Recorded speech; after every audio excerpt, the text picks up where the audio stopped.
Snow. I don't envy the weather department right now trying to make sense of everything that happened. You know, a couple days ago we were going to get 4 inches in southern Maine, and now nothing. And in between, a lot of models had 10 inches down Wow. here. I mean, it was really wild. And I was actually on a chairlift yesterday looking at the models.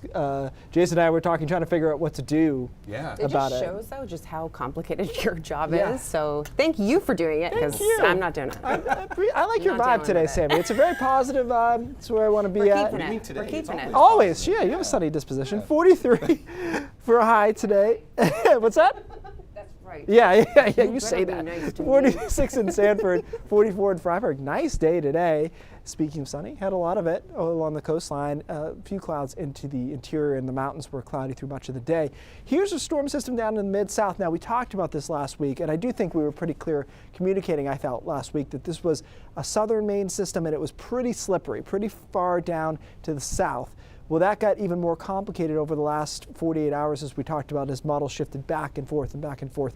And most recently, they've shifted pretty far south with this. So when you look at these advisories, we don't have any winter advisories in Maine at all. They're all down to our south. And what we're looking at is a coastal flood advisory. We could see some minor coastal flooding tomorrow, a little bit of onshore flow, a little bit of an astronomically high tide.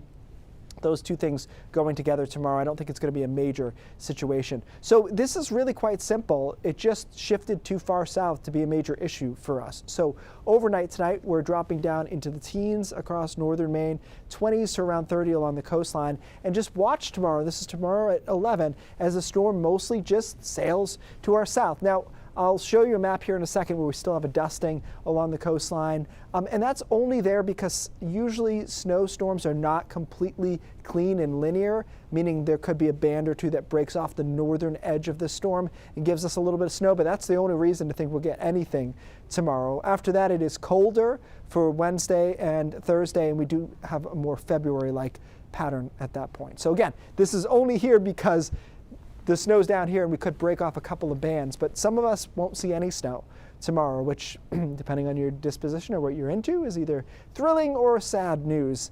It was never going to be a mountain storm, so at least we're not disappointing that crew.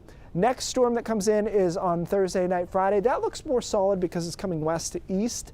Makes it a little easier to forecast. Probably, off the top of my head, it's a 3 to 6 inch kind of deal for Friday morning's commute. So keep an eye on that. Swing and a miss is what I put here for this storm. Colder. That colder weather continues into the weekend. Not frigid, mind you, but I mean, we had Saturday was in the 50s. Sunday was in the upper 40s, some low 50s. So it won't be that again.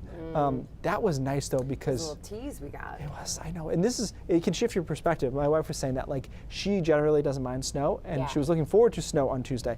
But then when we hit 50. Twice, she was like, well, maybe we don't need this storm on. It's funny, I felt the opposite. I'm like, okay, you know what? feeling I charged? had a little break from Yes. just the, doldrums. Right. Yeah, so it was good. Either way, Mother Nature didn't care. It's going to miss, and next storm's probably Friday. All right. All right. Thanks, Keith.